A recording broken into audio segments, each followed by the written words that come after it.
Hey everyone, welcome to another amazing episode. Oh my gosh, that sounds so full of myself, but another amazing episode of the Elevate Collection podcast. I know we always say y'all are in for a treat, but this one's really cool for us. It's really special. We had the privilege of being an audience member for this amazing woman and listening to her talk about the art of bouncing back and mindset, just all of the things. You guys, welcome Coach Dar to our podcast. Thank you so much for having me on. I'm so glad we finally have this time that we could share this moment because you're my people and I couldn't wait to have this moment. And the time that we just talked even before, I was like, let's go. This and beyond is going to be epic. We're on a rocket ship now. Well, tell us everything. Like, so we know what the version of you that we know from the internet, of course, and from listening to you speak, but tell us everything. Who are you? Tell the world. The internet, the world, the sports world, the business world, people don't even know my name. It's Darlene Santor, but most I just did know call that. me. Yeah. But I mean, when I wrote my book, the publisher's like, Dar, we got to put two names on here because no one knows your name. They just know you as Coach Dar.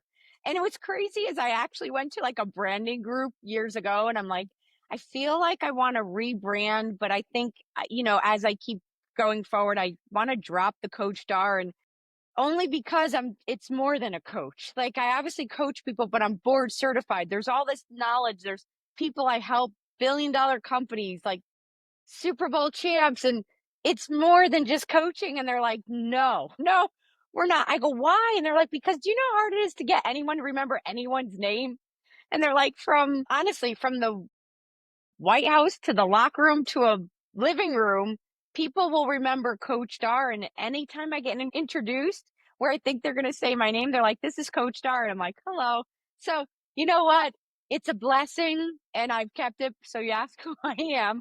I'm this little East Coaster from Connecticut. My family's all throughout the tri-state area. They are the Sopranos. I say this all the time because I often think when you meet someone, it's knowing who they are.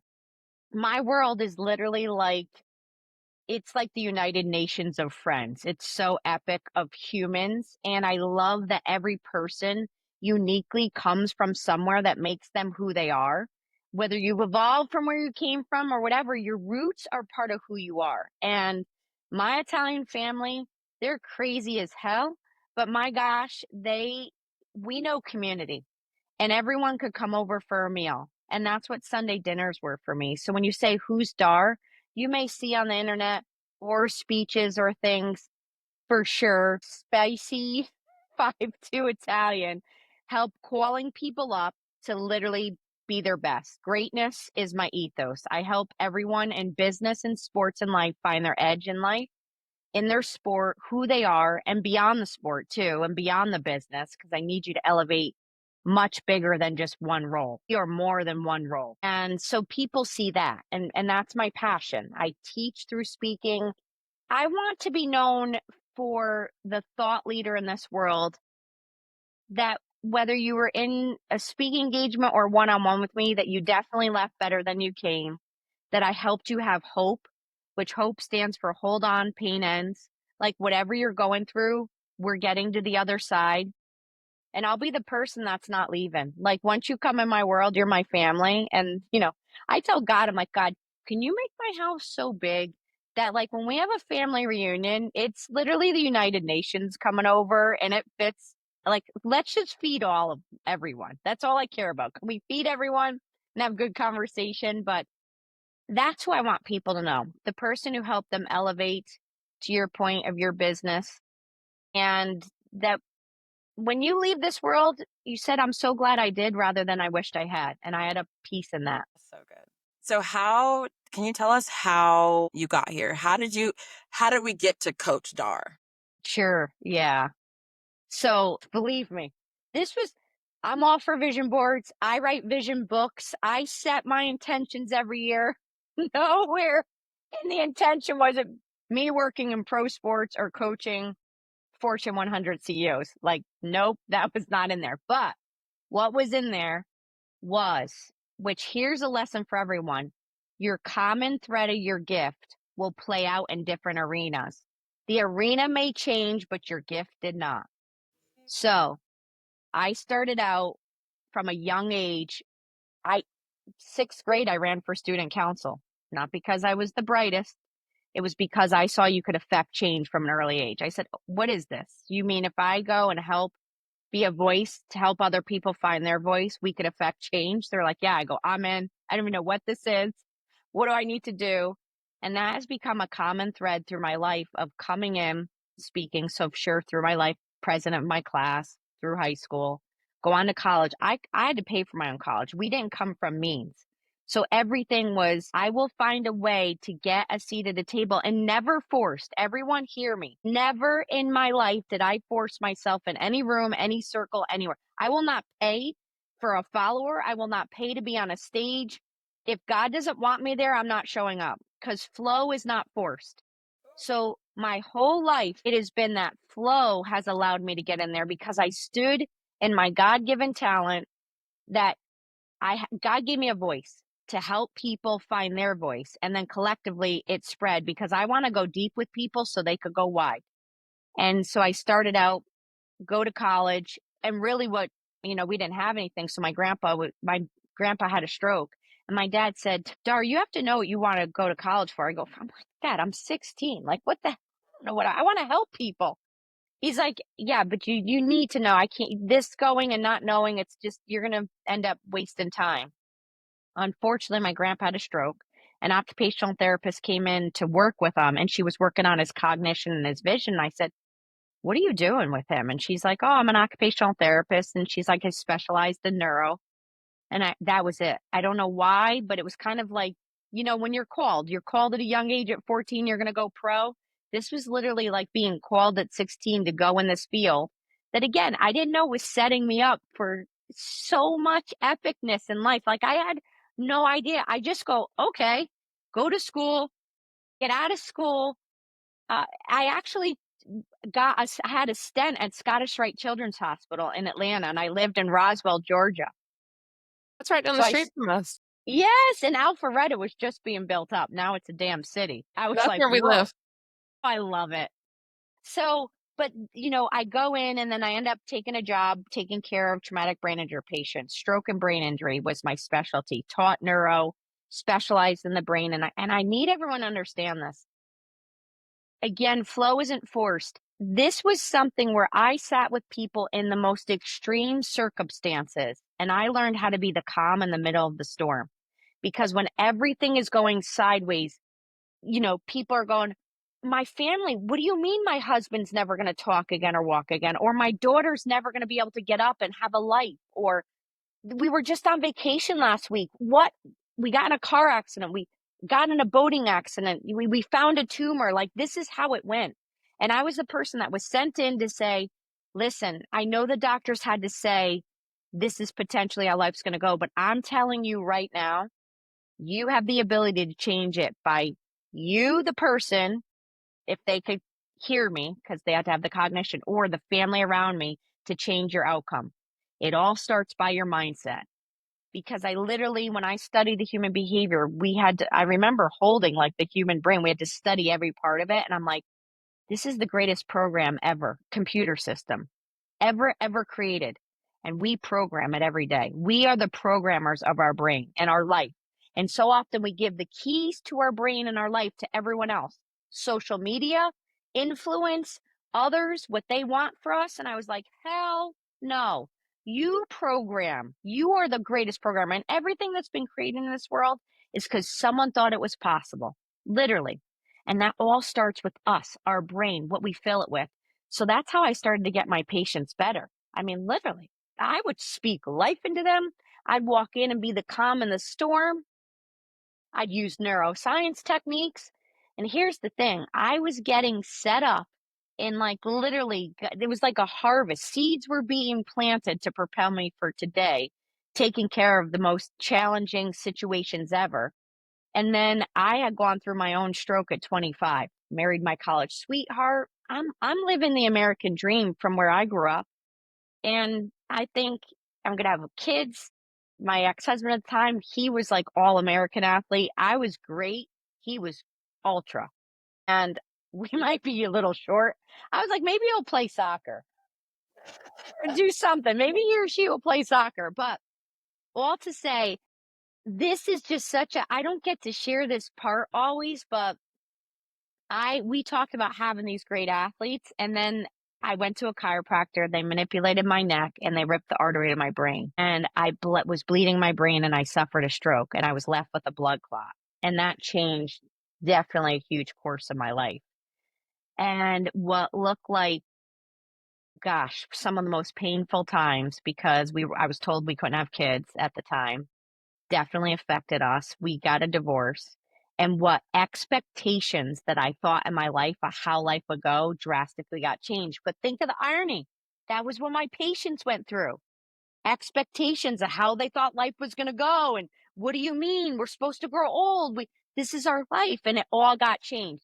I have chills. I went through the same thing and I'm like, WTF? What is going on? Think about how crazy this is. So I go through working at the hospital for so many years later, but I just had this gumption. When you're told at that moment I could die any day and I need to slow the roll, take it down, I was like, hell no. If I could die any day, number one, I don't care what people think at that point. I could die. I'm going to worry about who are they, by the way? Why do we worry about they? I don't even know who they are. They are worried about their own life, yet we're going to hold up our life because of what they, somewhere out there, have to say about us, that when we're gone, they've already forgot us anyways. Don't wait and hold up your life for they. They don't matter. Your inner circle, for me, it's what God matters. And did I show up and make the world better? Then I could sleep at night. And then they could all go to bed. So you get up and you start showing up. And I went back to school for business because I wanted to fix healthcare because it's so broken. Healthcare doesn't make you healthier. Caring about your health does. I just did a video on that. So everyone take note of that. And I start my own, I end up running a healthcare company at 28 years old, ran multiple companies in my 20s through my early 30s, which from a learning platform was incredible. I learned so much about literally running high level companies.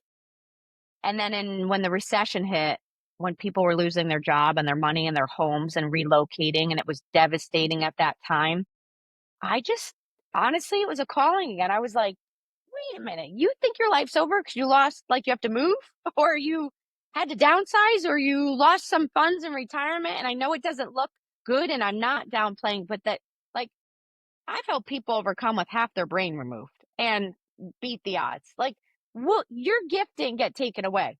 Your your arena got shifted, but you didn't get it. Okay. You still have your gifts and talents. So we could make money again. We could get back up. We could relocate. The arena changed. You didn't. And that's the common thread I keep saying.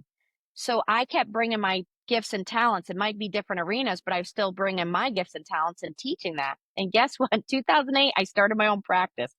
I had a very lucrative job. I had health insurance, which I needed. And I literally was like, I called my family. I'd gone through a divorce, and I said to my parents and my sister, hey, I'm starting a new business, my own practice. And it morphed as it grew, and I kind of found my legs in it, and my father's like, "Is this the brain injury talking? Because we're in a recession, you have no business plan or clients to do this." I was like, "Nope, but God called me to, and listen, what's the worst that could happen? I'll go back to the hospital, right? I'll treat there." Like, listen, we let fear hold us up rather than taking a risk. And once you pull the band-aid, you realize it wasn't that scary. And by the way, once you get in momentum and even an arena that you're not sure of, it leads you to new paths, to meet new people, to have new direction. And then you can't get better without starting. So go ugly early. That's what I did. My first marketing flyer, my first speech, which was for free, is so ugly. I made it on my Mac computer by myself. I don't even do graphics, but people didn't care. They want to come hear your message. If they're coming to you, they're coming to you for a reason. So that's literally when you ask, how did I get here? It was through this journey that as I started speaking, doing this on my own, wives were dragging their husbands to my night of inspiration events. And I moved from Connecticut to Nashville full time. And they were going, he could be the next CEO, but He won't listen to me. I could say it 50 times, but if someone else says it, he listens, but there's another level in him. And then athletes would come to me and say, Dar, there's like another gear, but like sports psychology and mental skills coaching was not what it is now. So no one talked about it. And they would come to me on the down low and I would help them find the next gear. And that's how over time now people have gotten to know my name, word of mouth all over, in the sense of like, if you need someone who's going to give you a hug and a kick in the pants and call you up and get you to the next level, like call Dar. So that's how we got here. She could just like mic drop and that's the episode. Like, my goodness. I'm so inspired. And I'm so inspired too because these are conversations that Alex and I have all the time. Like, who are we to quit our corporate jobs and start a company? What are we even building? What does this thing look like?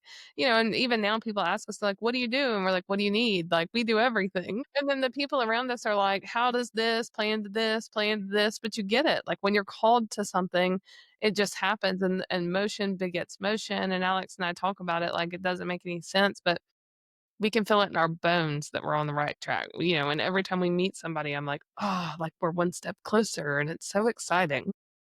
I gotta tell you, the guy who started Four Seasons knew nothing about the hotel industry. 0. So take that for what it's worth. 0. He just knew it could be better and got started and created the Four Seasons. You don't have to know all the parts. You just have to know that you collectively could find the people to help the people that you're bringing to the table that you serve. And with the right heart, with the right intention and the right vision, anything is possible. It's so good. This is just like little gems. Like I'm so excited to go back through this episode already and like pull all the stuff out of it. It's so good. There was something you said earlier that I wrote down. You're talking about like they're like elevating like that one role that you're in. Like there's so much more to that. Like Right, it doesn't have to be just that lane. Like I am right. who I am, but I'm also an incredible mother. And I'll say that. Like I am a fantastic mother and I can elevate myself in that role. But then there's other roles and other manifestations Mm, of ourselves that still are aligned with our calling and who we are, who we're called to be, who we desire to be, or where we see the gaps. Like that's a superpower in of itself, right? Like mhm. Four Seasons. What was his name again? I'm so sorry. I don't remember his name off the top of my head, but the gentleman who started Four Seasons. He just saw that it could be better. And I Mhm. think that that has been so much of our approach to so many things where it doesn't make sense, but I'm like, but we know this could be better.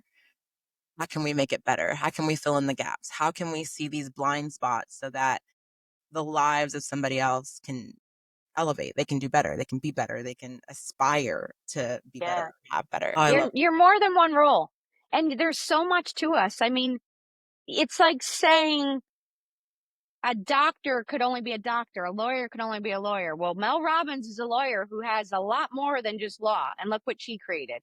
And I love Devin Booker. He's one of my favorite humans, as a human.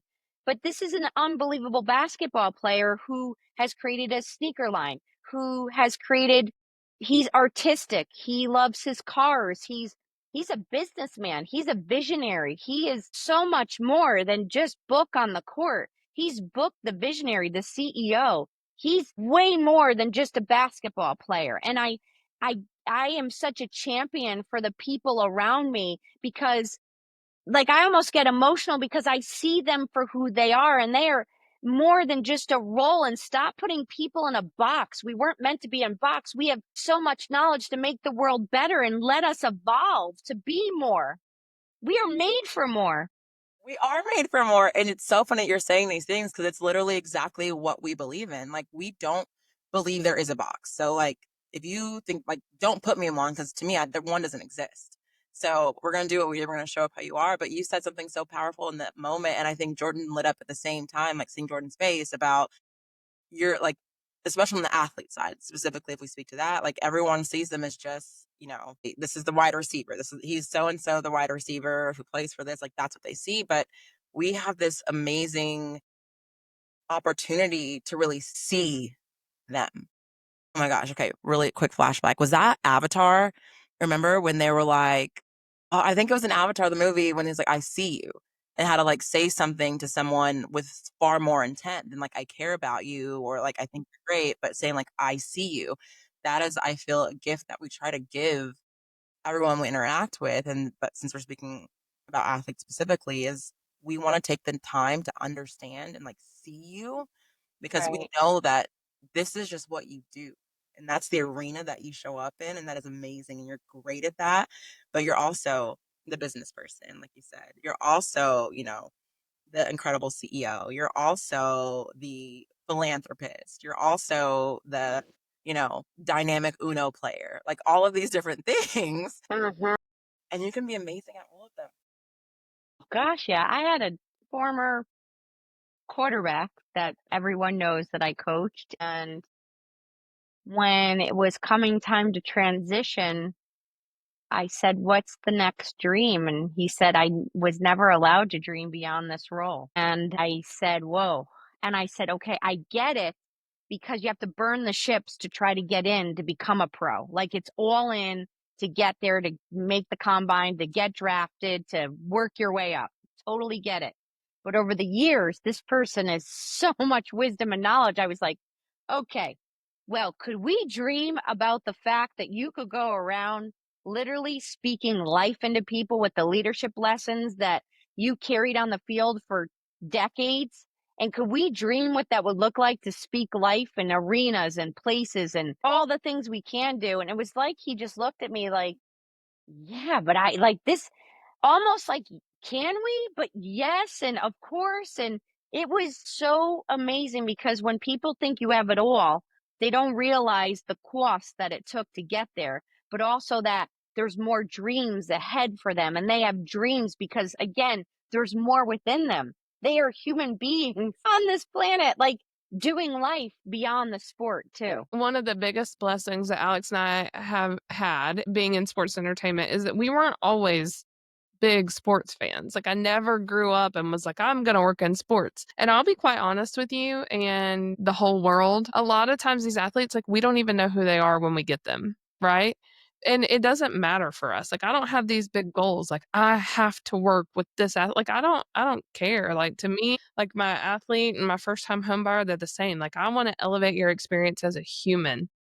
And I think it's really worked to our benefit because we go in and we're like, hey, what are you listening to on your playlist right now? Hey, like, what's your favorite candy?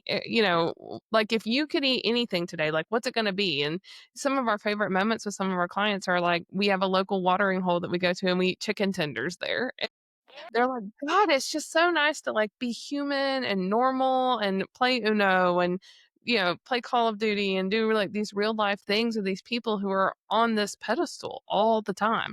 They're like, gosh, I feel seen. I feel heard. I feel respected. Yes, here's what you just did, is you just gave them an everyday experience that they get robbed of, because they don't get to just go have chicken tenders, because most people want to be around them for who they are, want to get something from them. When you don't want anything from them, you want to give back to them.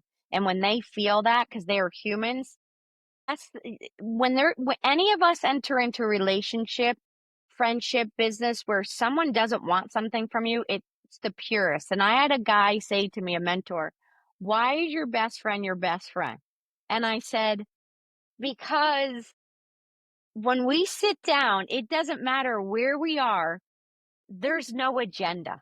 We could talk for 2 hours, leave and come back and talk for 2 more hours about life. It's never gossip. It's like, how do we create this? What's the vision of this? What could we do?" Like, it's so inspiring. Yeah. But so this is what I think, when people wonder, at least I can speak in my life, my mom's not here anymore, but she used to go, "Where in the world is Dar? And how the hell did you meet this person?" I'm like, "I don't know. I don't even know who they were. We were having a conversation and it happened to be later on this person. I don't know who the hell they were." Because honestly, I don't really care. Unless you're Jesus, I don't really care. So someone said to me, "Who's the most famous person you would ever be starstruck wanting to help or whatever?" And I go, "Number one, I would never be starstruck by someone." And I said, "And unless Jesus walks in, they're a human being to me. So it doesn't matter." And I mean that with everything in me, because obviously I help people all the time. And I I had a player one time, I used to be the Phoenix Suns mental skills coach. And I was standing outside the locker room waiting for them, and a new player got transferred, and he came around the corner and he goes, "Hey, are you waiting for my autograph?" And I look at him, I go, "No, are you waiting for mine?" "No." He goes, "Who are you?" I go, "Your mental skills coach." He goes, "Oh, No. yeah." I go, "We're gonna work on ego real quick." No, but all to say, my point was like, I don't understand. I want you to respect the work of those that have gone before us and worked hard, but I don't want anyone to lose their worth because of someone. You should have God confidence. You should have your own worth. And that whoever's sitting in front of you, maybe their platform has reached more people, but doesn't mean that you're any less than. And this world gets so confused with these roles by thinking because you sing on a stage or play in an arena that you have more worth than someone else. Absolutely not. Now, did you work very hard to get there? Hell yeah. I'll respect the sugar out of you. But will I ever lower my self worth because someone called you famous? No way. Never, ever. And that we all treat everyone as if they mean it. Everyone's a VIP, by the way. Everyone is valuable, everyone is important, and everyone has worth. So treat them as they are, but come in with pure intention and the relationship will be beautiful. Come in with ill intention and that will always set you back in the long run. You may feel like you got ahead somewhere, but it'll come to bite you. Oh, that's so good. It's so good. And I think a lot of people get confused. Like, we're not money forward, right? Like, we're real estate agents by trade. But when we introduce ourselves, it's not, we're not like, hey, we're realtors. It's like, hey, what do you need? Tell us who you are. Tell us about you. How can we elevate you? We'll get to us because we too believe, like, when you move with good intentions, like, the world just naturally pours into you. Like, It does. we You know elevate what by you're elevating. doing? You literally are the connector. Like you're the connectors. So when you help people get where they wanna go, they'll help you to get where you wanna go. And it's just by pure authenticity. When you're authentic and care people know care. That's why I said earlier, flow is not forced. You're not forcing yourself. You know how many people you're not going around like, "Hey, call me next time you're gonna sell your house. Call me." You're not knocking down the doors doing it that way. You're going, "Hey, we like you." First of all, you're just not asking for any client either. I don't know you that well yet, but I know you well enough to know you're just not picking up any client because an a-hole's an a-hole, and I don't want an a-hole, and you don't either. It's a headache. We just So, met someone this weekend who was like, we have an NAP, a no a-hole policy. And I was yes, like, putting that in my pocket. yes, no way. If that, I won't even coach them. I don't Right. care. I had a billionaire. He wanted to pay me an excessive amount of money, but the intentions were all wrong on what we were going to work on. And I said to him, no. And he said he was so offended and mad. And I said, listen, I'm not here just to make you more money for the sake of money. If it's not purpose driven, I can't. My company's called Performance Meets Purpose. If it doesn't lead to purpose, I can't help you. And he said, I'm going to pay you money. I go, listen, that would be great. That would be generational change for me. I go, but it's not worth it to me because you're going to lose your life. I'm going to help you to gain to lose life. And I can't sleep with that. And 3 years later, he called me back and we ended up having a beautiful conversation. And he got a lot more in life by doing it the right way. That's so beautiful, though. We were just talking with a client the other day about this principle, right? Of just like Mhm. making sure your decisions are grounded in who you are, like your values, like that's what your decisions should be grounded in. But what you just spoke of to me is very reminiscent of being a yes man. Like I'm like if that's what you're looking for is someone to co-sign everything that you do, we're not we're not probably gonna fit, right? No. We are Yeah. gonna be like we're okay to have the hard conversation, but no, like that's just I think that's crazy. And not because Mhm. I think it's like just for me. I think in general, based on the things that you said that you want or you don't want in your life, this doesn't make sense. That's crazy.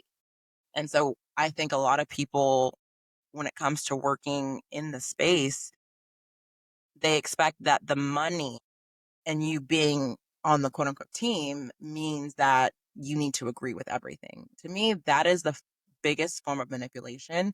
And I think it is, I do. I think it's also the easiest way to harm someone is by just 1,000%. Yes. And it takes but you know what it takes? When you are in your role, you have to have so much, I call it God confidence and self-worth, and understand who you are and your gifts and talents, that you're willing to call up someone that you know could rock their boat, but you know it's going to help them. Most people just, if they want to be a yes, they're like, well, if I say this, what are they going to think? Then they're not going to like me. What if they don't want to hang out? And you're like, hold up. If that person doesn't wake up to know that the real people around them are going to call them up because they love them and listen to them, then that's probably not the circle you should be in anyways. So don't have fear of what are they going to think. Again, they, like, you love this person enough, you know what would be helpful for them, say it. Because if you don't say it, there's going to be more harm than there would be if you just said it, which will help them forward. If you care enough, you'll speak up. And it's the right time. Know your emotional intelligence is, I speak a lot on emotional intelligence. And sometimes I want to say to people, did you not read the room? Like, hello, hello. Everyone listening, emotional intelligence is of being aware of self and others. When you get up every day, I want you to do a couple things. I want you to wake up with intention and saying, how do I want to show up for this day? I knew today we were going to be on, so I got myself ready to be here, to be in this space so that we could fully be engaged, no distractions. I knew how I wanted to show up, like authentically. So I created a space where I cleared out the noise so that we could be fully present. So again, knowing self and others is okay, what do I need to do so I could be fully here? Because you have offered your time so we could be together and talk. This means a lot to me. So you have to be intentional. That's emotional intelligence. No one is a transaction. Everyone is sharing their time, which you can't get that back. Then number two, know the room, the spaces, the places you're walking into. Read it, be aware of it. Some places you could bring all of you in. Sometimes you walk in and people are going through stuff. You have to take it down a notch. You need to read the room because this life is not serving you. This is you serving the world. So when you wake up knowing, soldier, you have a mission. Get up. Memorial Day just happened. People gave their life so we could have freedom. Hello. Get up, do your work, do your job, and serve this world. That's what you were called for. You were not called here to have 17 million items of everything and have gluttony. You were here. If you're blessed, amen, share it with the world, but you were here to serve a purpose. And when you get up with that, that's the highest level of emotional intelligence you could have. And if everyone vibrated at that level, the world will be better because people will be showing up with heart and presence and focus and pure intention, and their gift would elevate. And then if you bring your gift at this level, then just think what the world's going to be. Because we started going, that guy didn't know anything about Four Seasons, but he's like, I want to make the hotel business better. Let me go. The world, humans are amazing if you are willing to use your gifts and talents and keep yourself healthy. The greatest thing you do is help personal development, not just this is how I am, deal with it. Well, no, you're an a-hole. I don't want to deal with that. Sorry. So if the world wakes up and is in their best version and tries every day, not perfect, perfection is a killer. Progress, make 1% progress, have that emotional intelligence, be aware of the settings you're going to be in, you'll make for a great life. There's just so much wisdom that I just feel like you just dropped. Just it's so amazing. Something that stood out to me significantly in what you just said was talking about like we're here to show up for the world, to serve the world. That's one of the main things about this podcast, even, right? Is there something that we believe when it comes to the stories, like our life experiences? I truly don't believe they're for us. I believe that the things that we experience, our testimony, our story of survival, our story of failure that resulted in lessons learned are for someone else. And so who are we to be selfish? And I really believe that as like selfish, like to not share that because you didn't do it, you didn't go through it, you didn't come out on the other side of it for it just to be a story in your book that you get to put on the shelf and then never refer back to it again. Like somebody else needs to hear that. And so we love this podcast so much because it allows us to create this platform for like even you to say, yes, I had a stroke at 25 and it changed my life. It changed what I thought the trajectory of my life was. And this is where I'm at now. And this is how I'm using my calling and that light and the and vibrating at this higher frequency to elevate somebody else. So, like, thank you for being here today, and cheers to Thank you you for having me. championing this. This is so amazing to me. Coach Star, you're definitely our people, and you can sit at our table anytime, please. Thank you. Thank you. Thank you. Ditto here. So when you come to Arizona, we're sharing a meal. We can't wait. We love to break the bread and just honestly like being good people's energy. Mm-hmm. There's nothing Agreed. like feeling like just goodness radiate. And when you leave someone, your cup feels full and not drained. No energy vampires here. That's right. That's right. What legacy are you hoping to leave with the world? I definitely hope that I leave the world knowing that there's greatness within everyone, and it's just whether they answer the call or not. And I hope that when people leave, when I leave them, they definitely believed in themselves more. Three things I help people with, when I break it down, it's confidence, that they believe in who they were made to be, clarity, that when we're done working together, they have clarity on where they need to go, the direction they need to go in, and they could do it confidently. They could literally step into their next day, their next play, their next chapter, confident in who they are with clarity and how to do it. And then I hope when they leave, they're like, that was damn fun. That we had so much fun together that it was like boring is like, I can't stand boring anything. So they're like, Dar gave me confidence, she created clarity, and damn, we had fun doing it. And so if we leave with those three things, then that will be really good because they'll step into their greatness. They'll have the fullness of life. I won't be able to take away the hardships, but I will definitely have helped them bounce back faster. They will have the tools, they will have the ability, and they will enjoy the fullness of life. And I didn't make this statement up, but people will say when they're done being in my presence, they'll go, "Oh, you were just around Dar. That's the Dar difference." And I was like, "Whoa." I didn't even, again, it's like Coach Dar. I didn't make that up. They're like, "Oh, that's the Dar difference." And that is probably the greatest honor because that means they felt that much better. Like there's a difference in them for the greatest of ways. And that's what they call it, the Dar difference. Well, Feel the how dar can different. yeah, I think our difference, but how can the community do that for you? What can the community, what can the world do for you? Anyone listening to this podcast, any connection, what can someone do for you to give you that same effect? One, and two, just to move your needle forward. Like, where are you at that? What would be your Okay. big ask in this for this moment in this season? Yeah.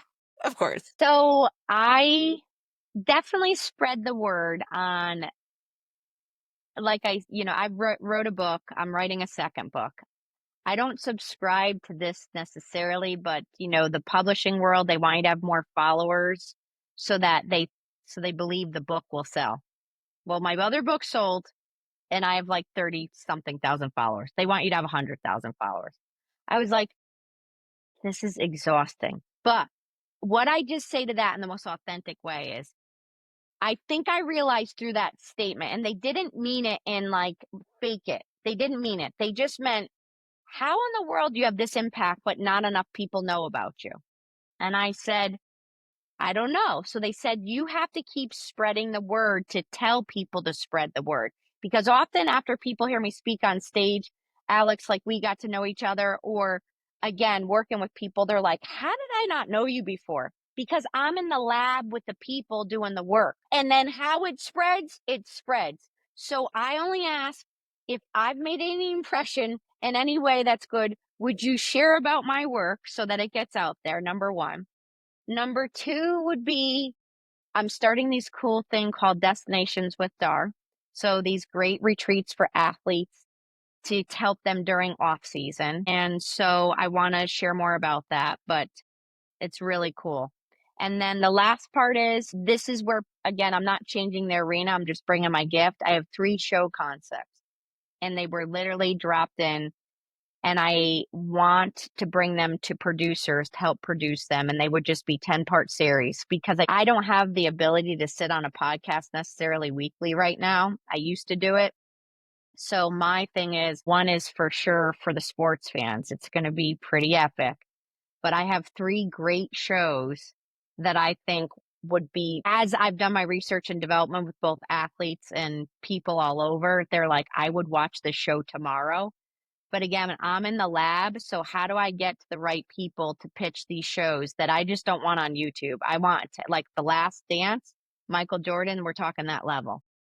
So 10-part series, get it out there, and it shows the way that I help people through certain things and isn't, again, fun for sure, confidence, clarity, and it's entertaining. So I don't want to tell it all right here, but I need help in finding a way to elevate my ability to share this because, again, I've had 3 strokes. I don't know when the next one is coming. I pray it never comes.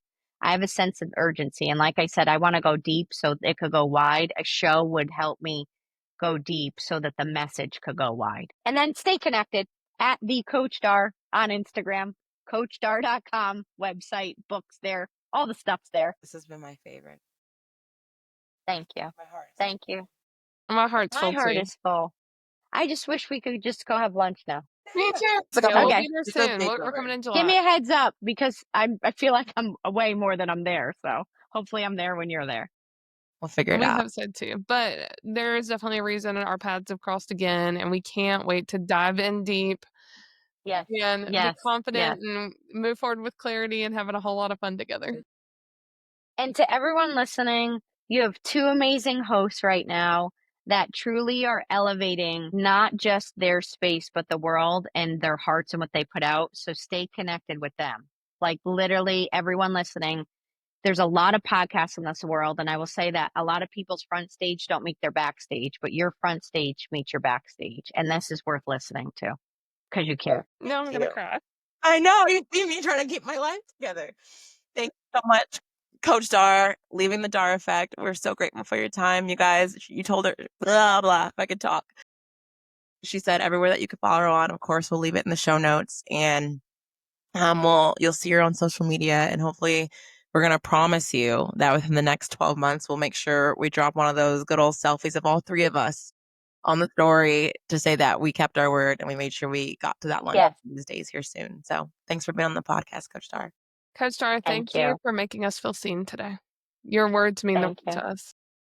Thank you.